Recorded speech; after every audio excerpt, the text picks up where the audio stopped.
आज तक रेडियो सुनता है सारा जहां।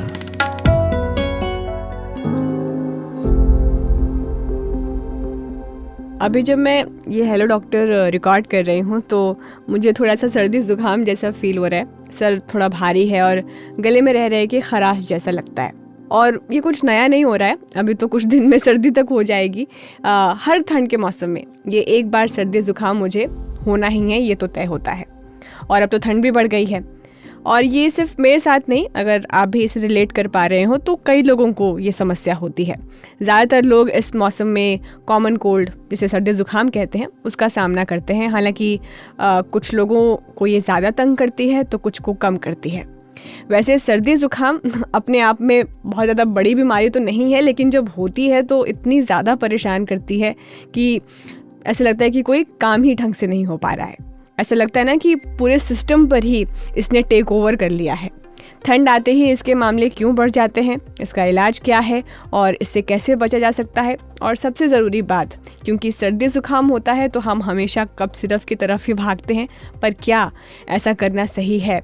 कफ सिरप को लेकर, उसके डोसेज को लेकर, कब पीना सही है कब नहीं है, खासकर बच्चों में, क्योंकि बच्चे अक्सर इसका मिसयूज़ करते हैं और हम भी अनजाने में उनको कफ सिरप की जो डोज़ है वो ज़्यादा दे देते हैं। तो इन सारे सवालों पर और इन सारी चीज़ों पर हम बात करेंगे आज के हेलो डॉक्टर में। Hello doctor. नमस्कार, मेरा नाम है खुशबू और आप आज तक रेडियो पर सुन रहे हैं हेलो डॉक्टर। तो आज हमारे साथ डॉक्टर शोभा इटोलीकर जुड़ गई हैं। डॉक्टर शोभा फोर्टिस हॉस्पिटल मुंबई में जनरल फिजिशियन हैं। बहुत बहुत स्वागत है डॉक्टर शोभा आपका। जी धन्यवाद। ऐसे कहते हैं ना कि सर्दी जब नहीं आ रही थी तब हम लोगों को इंतज़ार था कि सर्दी आ जाए, जल्दी आ जाए, क्यों नहीं आ रही है, अब कब ठंड पड़ेगी कब नहीं पड़ेगी। तो ठंडी आ गई है, 2 दिन हुए उसको दस्तक दिए हुए, कोहरा वगैरह, और बाकी और भी आने वाले दिनों में ये ठंड अभी रहने वाली है, ऐसा मौसम विभाग ने कहा है डॉक्टर शोभा। तो सर्दी तो आ गई है, लेकिन इसके साथ ही जो एक प्रॉब्लम आती है जिसका मैं अभी जिक्र कर रही थी वो है कॉमन कोल्ड, सर्दी ज़ुकाम। इस मौसम में हम अक्सर देखते हैं लोग बहुत जल्दी बीमार पड़ते हैं, सर्दी ज़ुकाम बहुत जल्दी होता है और एक को हो तो फिर दूसरे को भी होना एकदम जायज़ है, वो होगा ही होगा, ये भी तय है। तो ये ऐसा क्यों होता है सर्दियों में डॉक्टर शोभा कि हम अक्सर बीमार पड़ते हैं, सर्दी ज़ुकाम हमें पकड़ लेती है? जी, तो इसमें पहले हमको ये समझना जरूरी है कि ये जो कॉमन कोल्ड बोलते हैं या फ्लू बोलते हैं, ओके, ये सब लूजली यूज टर्म्स है जो सर्दी जुकाम, गले की खराश या ज्यादा छींके आना, ये सब चीजों के लिए, बुखार, बदन दर्द एंड देन खांसी ज्यादा हो जाता है, तो ये सब लूजली यूज करते हैं हम टर्म कॉमन कोल्ड और फ्लू। तो हमको ये समझना जरूरी है कि ये सब वायरसेस के वजह से होते हैं। ओके, तो there are some viruses called rhino viruses जो अपने कॉमन कोल्ड के कॉजेटिव वायरसेस है, और कुछ फ्लू वायरसेस है जो इन्फ्लुएंजा वायरसेस है। ओके, तो जो भी हो इनके सिम्टम्स तो वही होंगे कि शुरू में थोड़ा बदन दर्द होता है, हल्का सा या तेज बुखार आता है, एंड देन अपना पहले रनिंग नोज से शुरू होता है, सर्दी बहती है, उसके बाद फिर नोज अपना बंद लगता है अपने को, गले में खराश, शायद कफ में कुछ बलगम भी निकले, है ना। ये सब जो है ये हम लोग बोलते हैं अपर respiratory tract infection.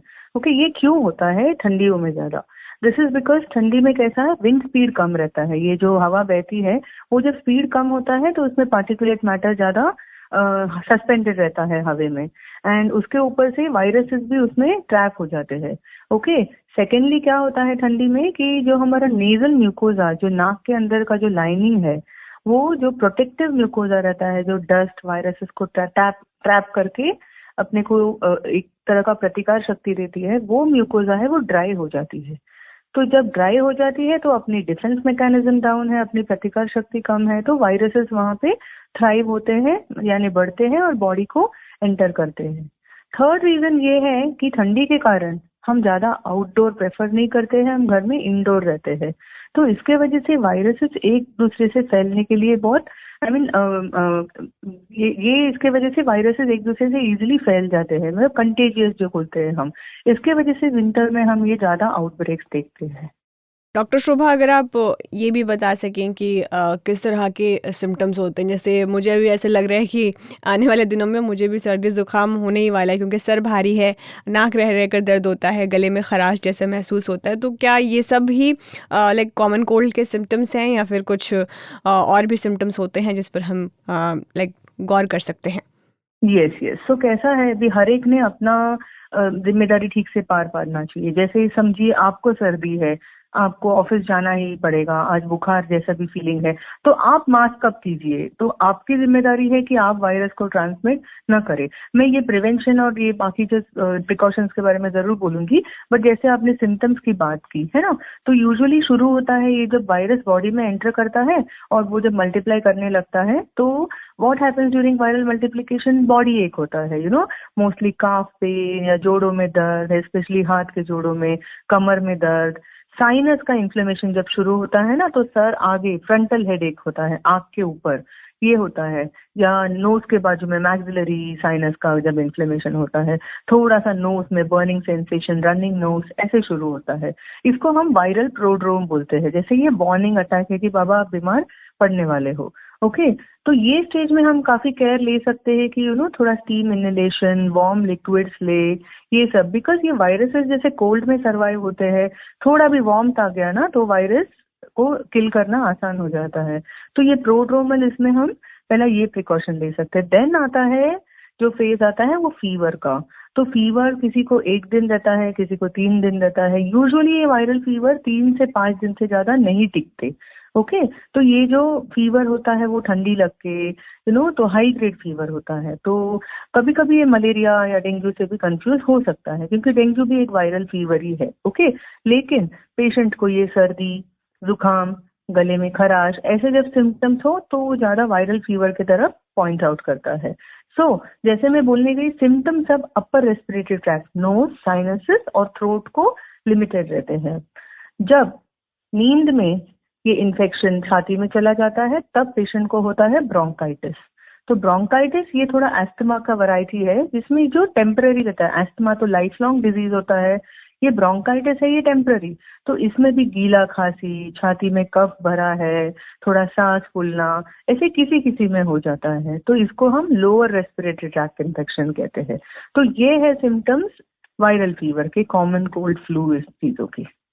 Doctor Shobha, अगर ट्रीटमेंट की बात करें तो फिर किस तरह का ट्रीटमेंट करना चाहिए बेसिकली घर पर भी, और कब डॉक्टर की ज़रूरत पड़ सकती है ये कोल्ड सिम्टम्स को लेकर सर्दियों के मौसम में?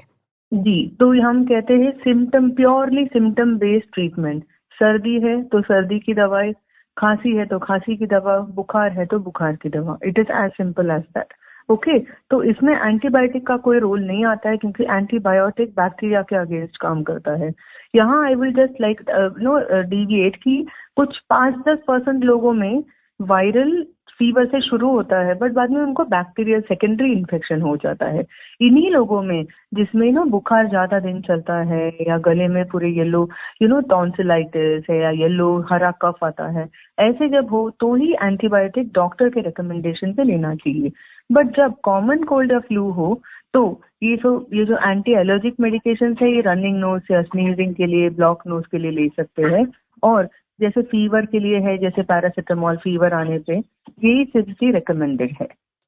और डॉक्टर शोभा, जब भी हम ये सुनते हैं कि किसी को सर्दी ज़ुकाम हुआ है, तो मान लीजिए कि किसी को कुछ फ्रूट्स खाने हैं, सिट्रस फ्रूट हो, चाहे वो किसी भी तरह का फ्रूट्स हो, तो अक्सर लोग मना करते हैं कि खाने की ज़रूरत नहीं है उसे। तो ये अप्रोच कितना सही होता है? क्या वाकई मतलब सर्दी ज़ुकाम में ये सिट्रस फ्रूट, ये जिसकी तासीर थोड़ी ठंडी, तासीर जो थोड़ी है वो ठंडी होती है, क्या उसे अवॉइड करना चाहिए इस कॉमन कोल्ड में? तो इसमें कैसा है कि विटामिन्स और मिनरल्स बहुत जरूरी है अपनी इम्यूनिटी के लिए, बट ये ऐसा नहीं कि बीमारी में ही शुरू करना है। तो it is right from the root prevention जो हम लोग बोलते हैं, रेडिकल प्रिवेंशन, तो शुरू से ही लोगों ने हेल्दी लाइफस्टाइल अपनाना है जिसमें you have lots of vitamin and fruits, तो बॉडी का इम्यूनिटी अच्छा रहता है। Now coming to diet specifically during the cold period, warm liquids ये बहुत जरूरी रहेगा। ओके, तो जैसे सूप विद एनर्जी बूस्टर, जैसे सूप ले लिया, सूप में थोड़ा क्रीम डाल लिया, सो इससे अपने को इंस्टेंट एनर्जी भी मिलेगा, डाइजेशन भी इजी रहता है, and this will give you warmth also.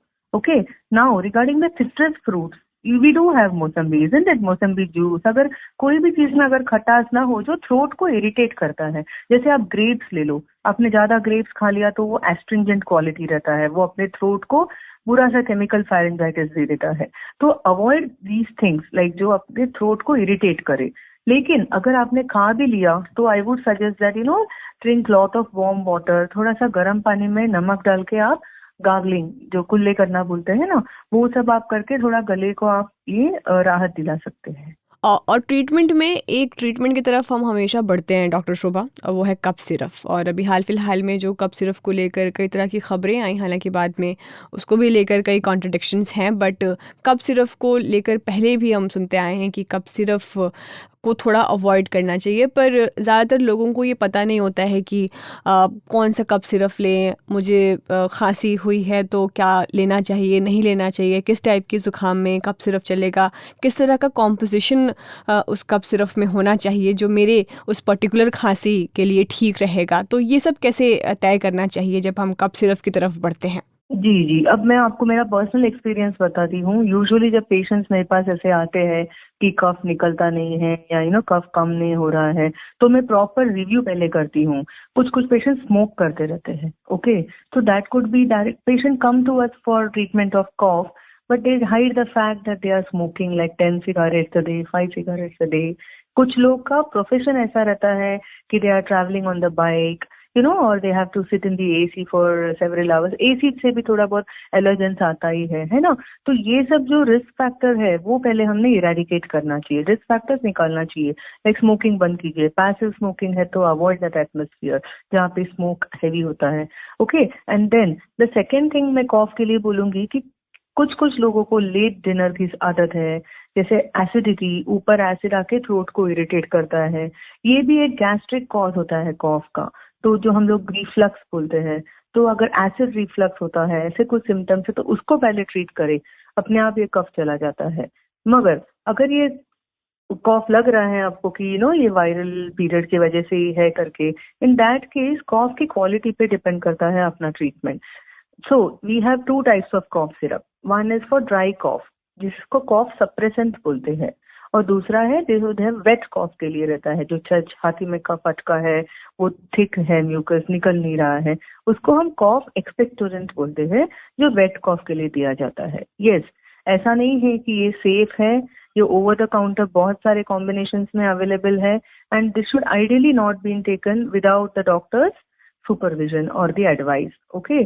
So the safest जो है वो एंटी एलर्जिक, कुछ पहले जो क्लोरफेनिरामाइन बेस्ड, ये बहुत ही पॉपुलर है क्योंकि ये पहले से दिए जाते हैं, बट ये इनके थोड़े एडिक्शन पोटेंशियल रहते हैं, ये बहुत नींद इंड्यूस करते हैं, ड्राइविंग के वक्त स्पेशली लोगों को एक्सीडेंट प्रोन हो जाते हैं, बच्चों में भी ये थोड़ा अनसेफ है। आज के टाइम्स ऑफ इंडिया में फ्रंट पेज में एक न्यूज है कॉफ सिरप की वजह से क्या हुआ है।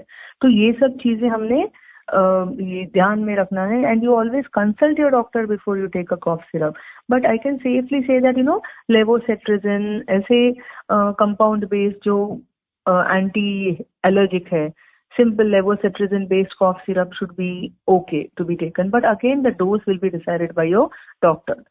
Now when we talk about wet cough, तो household remedy, जैसे पहले आप गर्म पानी का भाप लेना चाहिए, जैसे उसमें आप कुछ मेंथॉल बेस्ड कुछ भी लिक्विड डाल के, विक्स डाल के, you can take a good a good steam, so that will liquefy the जो बलगम जो अटका है उसको थोड़ा लिक्विड बना के थोड़ा निकलने में वो हेल्प करता है।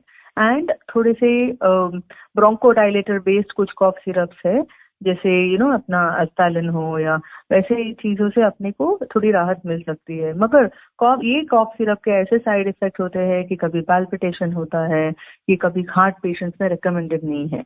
तो बॉटम लाइन यही है कि whatever you take, you consult your doctor and then only take it. और डॉक्टर शोभा, अगर साथ में आप ये भी बता सकें बच्चों को लेकर स्पेसिफिकली, क्योंकि अक्सर बच्चों को ही सबसे ज़्यादा कफ सिरप हम देते हैं, क्योंकि उनकी सर्दी ज़ुकाम जल्दी ठीक नहीं होती है, तो हम कफ सिरप उनको दे देते हैं। पर क्या वाकई ये सही होता है अप्रोच? अगर हम दे भी रहे हैं तो फिर वो डोसेज कैसे डिसाइड होता है? So basically, dosage is always based on the weight of the child, madam. Okay. So, it is per kg body weight, and there are several compounds like chlorpheniramine base देना है या अपने को levocetirizine base देना है. So it totally depends on the cough syrup that is being chosen by the pediatrician and on the weight of the child. Regarding the dosage also, I will say that usually बच्चों में cough ज़्यादा night में परेशान करता है. Right. So because जब वो late जाते हैं तो साइनस से कफ निकलता है, वो थोड़ा बहुत थ्रोट को इरिटेट करता है. तो ये सब तो usually cough syrup night time में देना ही प्रेफरेबल है. Okay. But again it depends on the condition of the child. समझिए उसको वीजिंग है, ब्रोंकाइटिस है, तो कभी कभी 8 घंटे में एक बार भी देना पड़ता है. बेसिक साइंस में आपको बताती हूँ. कॉफ क्या होता है, ब्रेन से there is a stimulation. Okay. तो जब ब्रेन से स्टिमुलेशन आता है तो थोड़ा ये कॉफ का रिसेप्टर्स एक्टिव हो जाता है एंड पेशेंट खांसता है. तो ये कॉफ सिरप कैसे काम करते हैं, ये पहले अपने ब्रेन का जो स्टिमुलस जो आ रहा है उसको स्टॉप करते हैं. ओके. सो इनवेरिएबली हर कॉफ सिरप का थोड़ा बहुत साइड इफेक्ट रहता ही है, ड्राउजीनेस.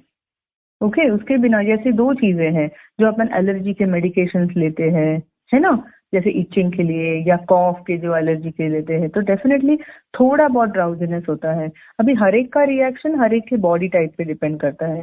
समझिए लेवोसेट्रिजिन जो है वो शायद किसी को नींद ना कॉज करे तो किसी को ज्यादा नींद हो जाता है. जैसे मेरे पेशेंट्स खुद बोलते हैं, मैं पेशेंट्स को हमेशा बोलती हूँ ये टैबलेट आप जब लेंगे तो रात को जल्दी लेना 8 बजे के आसपास, ताकि आपको अगर नींद भी आ जावे तो 10 बजे तक आप सो जाएंगे और सुबह 6 बजे आप फ्रेश रहेंगे. पेशेंट्स को क्या आदत है, काफी लेट लेते हैं. ओके. 10 बजे खाते हैं एंड देन कभी 11 बजे टैबलेट लिया, तो नेक्स्ट डे जब उठेंगे वो लोग ड्राउजी फील करते हैं, क्योंकि ये ड्रग थोड़ा सिस्टम में 8-10 घंटा रहता है.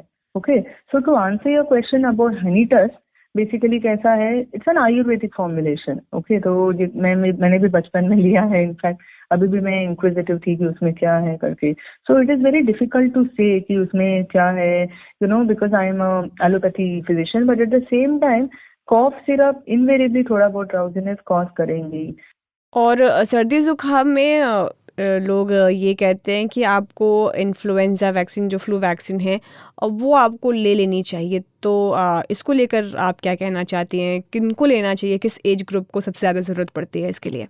Yes, so basically yes, flu vaccine is recommended strongly, means compulsorily in particular age groups, जो asthmatic patients है, जो COPD अस्थमा हम बोलते हैं, जिनको दमे की शिकायत है, उनको तो लेना ही है सालाना. तो हम बोलते भी हैं उनको कि ये आपका वैक्सीनेशन का मंथ रहेगा, अब आ जाइए. बिकॉज ये पेशेंट्स में फ्लू के जो वैक्सीन प्रिवेंटेबल डिजीजेस जो है, ये फ्लू जैसे, ये सब एटलीस्ट प्रिवेंट हो सकता है.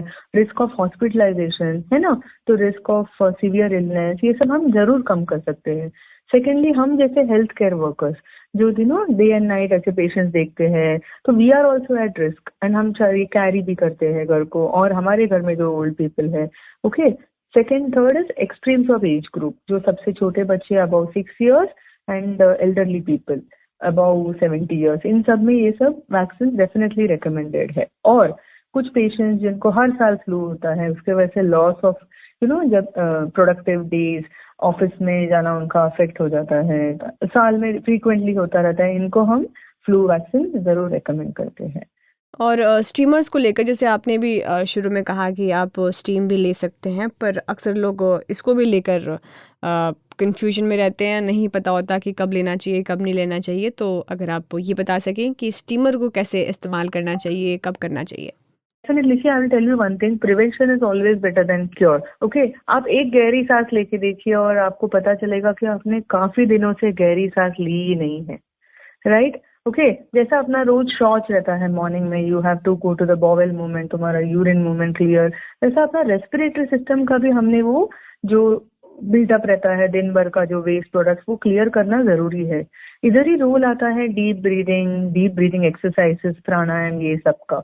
ओके, और ये ऐसी चीज नहीं कि जो हम सिर्फ विंटर में शुरू करें। This will be like a life long habit कि बाबा आप डेडिकेट करना एक 10 minutes, deep breathing, alternate nostril breathing. तो उससे अपने आप देखिए साइनसेस में म्यूकस तो प्रोड्यूस होता ही है। ओके, तो ये जो म्यूकस निकालना, मैं ऐसा नहीं बोल रही कि हर एक ने जल नेति करना चाहिए या वेरी एडवांस्ड वैरायटी ऑफ प्राणायाम करना चाहिए, but simple deep breathing exercises करेंगे तो मॉर्निंग में थोड़ा सा कफ क्लियरेंस हो जाता है। दिन भर में आप डेफिनेटली नोटिस करेंगे कि आपका जो थ्रोट में जो इरिटेशन है या नोज ब्लॉक है वो सब कम हो जाता है। वो एक एडवांटेज है। सेकेंड एडवांटेज है कि ऑक्सीजन मिलती है अपने साइनसेस को, अपने लंग्स को। So throughout the day we feel very refreshed also. And the third thing is local immunity develop हो जाता है because of oxygen. And the जो ब्लॉक्स रहेगा, समझिए नोज में कुछ ब्लॉक है, एक नॉस्ट्रल साइड स्पेशली कुछ लोगों में ब्लॉक रहता है बिकॉज ऑफ एलर्जी के वजह से थोड़ा वहां पे सूजन आ जाता है, ये सब क्लियर हो जाता है। तो फर्स्ट थिंग इज ये deep breathing exercises. Okay, steam इसलिए लेना पड़ता है स्पेशली विंटर मंथ्स में क्योंकि अपना, जैसे मैंने पहले भी बताया, नेजल म्यूकोसा ड्राई हो जाता है। तो उसको नेचुरली, क्योंकि ये हवा ही बहुत ड्राई है ना, तो थोड़ा सा ह्यूमिडिफाई करने के लिए we have to take this steam. There are also some salt based nasal drops, जैसा सलाइन नेजल ड्रॉप्स जो बोलते हैं, we use it in children also. जब सुबह बच्चे उठते हैं they have very dry nasal discharge, आता नहीं है हाथ में, so they keep digging their nose. What happens when they dig their nose? Dirty hands अंदर डालते हैं, देन वहां से थोड़ा ब्लड आ जाता है, वहां से बैक्टीरिया एंटर करता है और बीमारी होती है। तो सिंपली अगर बच्चों में अगर लग रहा है कि नोज ब्लॉक है या ड्राई सिक्रीशंस है तो हम सलाइन नेजल ड्रॉप्स मिलता है, जैसे नेजो क्लियर, नेजो मिस्ट, ऐसे। So these are some brands. तो सलाइन नेजल ड्रॉप्स हमने अगर 4-4, 5-5 ड्रॉप डाल दिया दोनों तरफ नॉस्ट्रल्स में तो यूजुअली अपने आप नेजल ये सॉफ्ट होके निकल जाता है सुबह में। तो ये सब थोड़े बहुत चीजें हैं जो नॉन ड्रग ट्रीटमेंट हम जो बोलते हैं, दे डेफिनेटली फॉलो करना चाहिए सब में। जी डॉक्टर, एक सवाल मेरा आपसे ये भी था कि अक्सर डॉक्टर ये कहते हैं कि सर्दियों में ख़ासकर, क्योंकि हम एक एक दिन तक, 2-2 दिन तक एक ही कपड़ा पहनकर रहते हैं, रिपीट करते हैं, सर्दियों में कपड़े ज़्यादा नहीं धोते हैं, तो उससे भी एक इन्फेक्शन का ख़तरा बढ़ता है और वो भी एक वजह है कि आपको सर्दी ज़ुकाम ज़्यादा होता है। लेकिन अगर आप घर की तरफ जाएंगे तो घर के लोग ये कहते हैं कि सर्दी का कपड़ा है तो क्यों ही उसको बार बार धोना है, धोने की ज़रूरत नहीं है, उसको पहनो एटलीस्ट। तो ये जो चीज़ें हैं, मतलब डॉक्टर आपको ये सलाह दे रहे हैं कि आप अपने कपड़े बदलिए और घर पर लोगों का ये कहना होता है कि कपड़े ख़राब हो जाएंगे, तो फिर इसको कैसे दूर किया जाए? क्या इसका एक दूसरा वे हो सकता है? जी, इसके बारे में मुझे ये कहना है कि डस्ट माइट करके एकदम बारीक से छोटे छोटे जंतु रहते हैं, तो डस्ट माइट ये सब वुलन्स में बैठते हैं। इनफैक्ट आपका जो बेड है उसके कॉर्नर्स में, अगर बेडशीट चेंज नहीं किया है तो डस्ट माइट जो रहता है, एज द नेम सजेस्ट, वो एक प्रकार का डस्ट है। तो इट विल डस्ट देने वाला बग है। तो when you are sleeping and even your pillow covers have not be change, या आपका कंबल जो है इसको आप ब्रीथ कर रहे हैं उसमें के fibre dust mite, then you definitely get allergy and आपका एलर्जी ठीक ही नहीं होगा। जैसे I will tell you another example where बारिश में भी लोग स्नीजिंग और एलर्जी लेके आते हैं। व्हाट हैपेंस बरसात के मौसम में कि हम कपड़े बेडरूम में सुखाते हैं, we don't dry it outside. तो जब हम बेडरूम में सुखाते तो कपड़ों की नमी कहाँ जाके बैठेगी, आप मुझे बताइए? नमी जाके दीवार पे बैठती है, राइट? ओके, और जब दीवार पे बैठती है तो मिल्ड्यू नाम की जो फंगस है, पाउडरी रहती है। पहले जैसे कॉटन जैसे दिखने वाले फंगस है, वो बड़े फंगस नहीं, तो ये मिल्ड्यू फंगस रहता है थोड़ा। तो ऐसे टाइम पे मैं बोलती हूँ कि आप लोग वीकली वंस एक ड्राई कपड़े से सब वॉल को वाइप कीजिएगा, ताकि जो पाउडरी फंगस रहता है वही हम ब्रीथ करते हैं। तो ये सिंपल चीजें जो अगर पेशेंट्स को अगर अवेयरनेस किया जाए तो उनको बार बार सर्दी खांसी होगा भी नहीं और उसकी दवाइयाँ भी बार बार नहीं लेनी पड़ेंगी। वो जहाँ ये मैं बोल रही थी मॉनसून के बारे में, अभी जैसे आपने पूछा ये वुलन, तो जब भी अपॉर्चुनिटी मिले, जैसे आपने तो देखा ही है सुबह ठंडी रहती है बट दोपहर में कड़क धूप, तो थोड़ा सा ये कपड़ों को झटक के जरा धूप में रखेंगे तो भी ये डस्ट माइट किल हो जाते हैं। तो वो कंबल को भी झटक के दे can hang it to dry on the scorching sun. So all these things will prevent the allergenic attacks. Thank you so much doctor Shobha. अगर आपको कुछ और चीज़ें अपनी तरफ से कहनी है हमारे ऑडियंस को तो आप बिल्कुल बेशक कह सकती हैं। इन्वेस्टमेंट करना अपने हेल्थ पे, eating healthy, okay, sleeping well, because sleep अगर ठीक ना हो तो स्ट्रेस बढ़ता है, ये स्ट्रेस भी ट्रिगर होता है एलर्जीज का, so sleeping well, getting your dose of sunshine every morning, outdoors रहना उल्टा इनफैक्ट अच्छा है मॉर्निंग टाइम में, don't be cooped up inside the house, what you can do outside in the garden में बैठ के आप open air में you can do deep breathing exercise. I always emphasize, I even tell the youngsters who come to me with sardi khaansi ki baba take 5-10 minutes for deep breathing, alternate nostril breathing, omkar, all these things will improve your respiratory immunity and that way you can keep the diseases far away. तो ये था हमारा आज का hello doctor podcast. उम्मीद है आपको ये पसंद आया होगा और सर्दियों में अगर आप भी जल्दी बीमार पड़ते हैं, बार बार बीमार पड़ते हैं, तो उन सारे ज़रूरी सवालों के जवाब भी आपको मिल पाए होंगे। बाकी अगर आपको इस एपिसोड को लेकर कुछ फीडबैक देना है तो आप हमें मेल कर सकते हैं radio@aajtak.com पर। और हेलो डॉक्टर के और भी एपिसोड्स आप गूगल पॉडकास्ट, स्पॉटिफाई और एप्पल पॉडकास्ट पर भी सुन सकते हैं। अब मुझे दीजिए इजाज़त, नमस्कार।